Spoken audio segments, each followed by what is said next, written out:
Hello, my name is SHAKIRIN bin SALAHUDDIN. So today I will explain to you about the construction economics tool. Every construction project, or specifically a big project, will need specific specialist consultant, for example, a QS, an architect, and an engineer. For this assignment, I have been appointed as a QS and will handle a client project site at Rawang Industrial Building.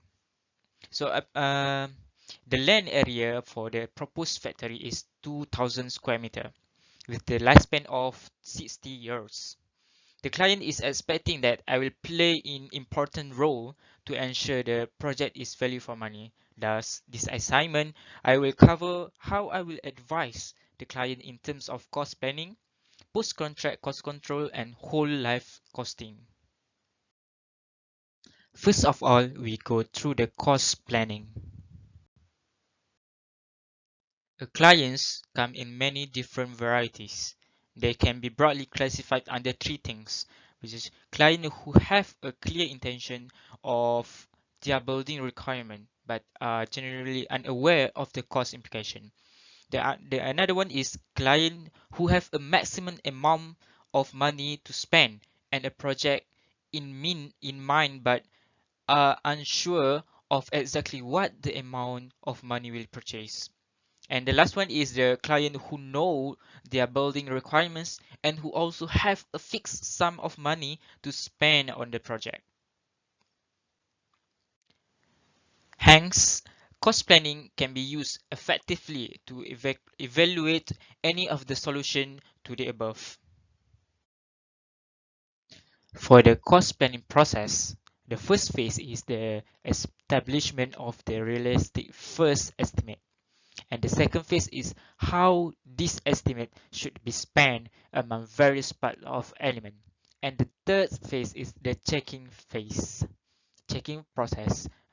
The preliminary estimate is using a single price method of estimating, and the cost plan is based upon the elemental analysis involving the cost targets. The cost check is evaluating the design in terms of the cost targets, and the tender reconciliation is comparison of the accepted tender with the final cost plan. And the last one is the post-contract cost control. It's the control of cost during the construction. For the elemental cost plan calculation, we have three methods of calculation that we may apply to this industrial project in Rawang.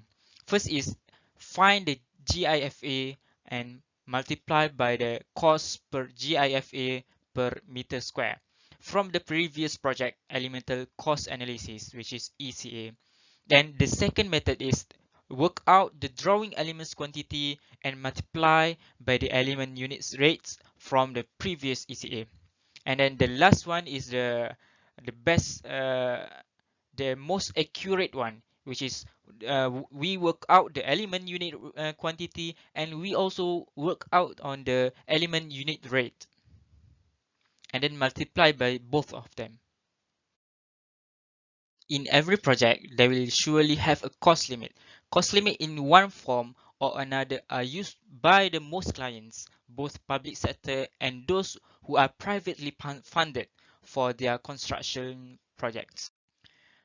The factor that need to consider is the number of occupants, the activities of these occupants, the space required for these activities, and the location of the project, and many more in the reports.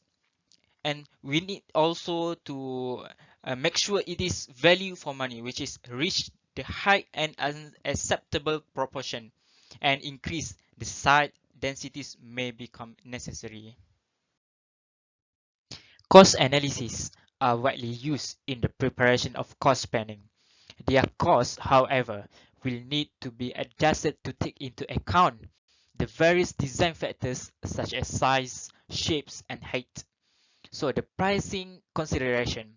One of the difficulties the cost planner face in the identifying the pricing level in the existing cost analysis and the pricing level that should be applied to the proposed project.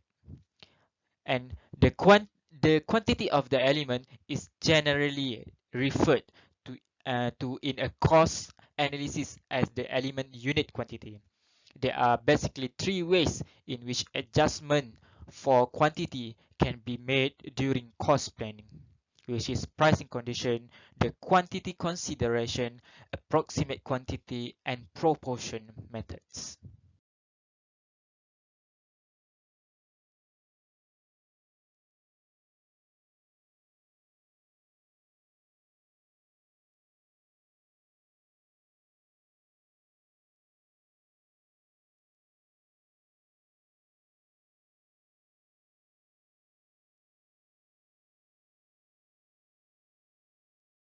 Next is we move to post-contract cost control. The methods used for controlling the cost will depends on several methods, which is the method used for the contractor selection, the method used for price determination for both the tender sum and the final account, the whether the control is being exercised for the contractor or the client, and the role of the quantity surveyor in respect of the budgeting and counting. The first duty as a quantity surveyor on the receipt to tenders is to examine them for any arithmetical or technical errors. Thus, this is followed by the preparation of a written report on the tender received and the quality of pricing applied in the contract document. So advice will be offered on which contractor should be selected and how any errors in the documents will be dealt with. Thus, it is under two categories, which is the interim certificate and statement as shown and the agreement of the final account. The cost reimbursable contract is considerably different from those employed with measurement contract, and the degree of financial control is inferior, and a difficult course of ensuring that the contractor uses the available resources efficiently and effectively. Next, the budgetary control. Budgetary control is a continuous process undertaken throughout the contract duration. Let's give a rate and expenditure and a rate of income throughout the project. And the amount of capital required at the different times can then be calculated. As a QS, we need to advise changes to the probable final cost of the project. And then this is the example of the client financial report. And as a QS, we need to ask for the client financial report. The cash flow is very important. As a QS, we need to prepare an expenditure cash flow which is linked to the contractor's program of activities. As a result, we can choose the best contractor and rely on them to handle the project. On large and complex projects and in periods of high inflation, the timing of payments might result in higher tender sums being a better economic choice for the project. The example are as follows. Next, we move to the whole life costing. Whole life cost is the total expense of owning an asset over its entire life, from purchase to disposal. Whole life is cost includes purchases and installation, design and building costs, operation costs, the maintenance costs, the associated finance costs, and etc. The whole life costs also consider the certain costs that are usually overlooked, such as those related in environment and social impact factors. Whole life cost plan can be used during at inception process and at the design stage, at procurement stage, at the construction stage, and during the project's use and occupation.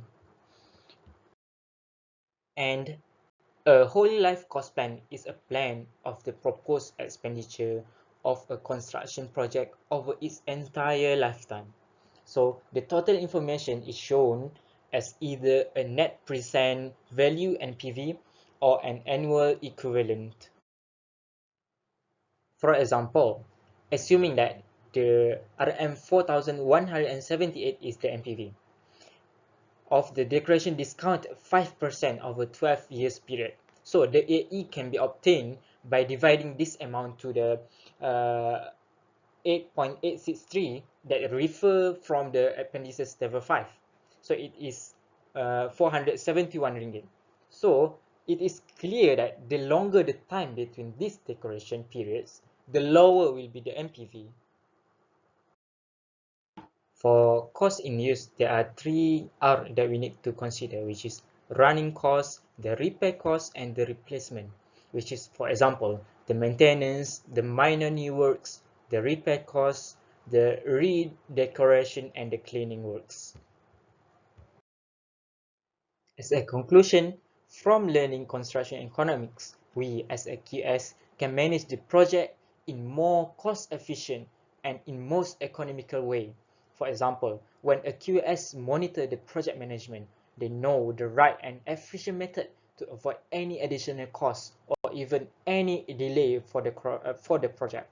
So the construction industry plays an important role to the economy since it provides demand to produce goods and services from other related industries. That's all from me. Thank you.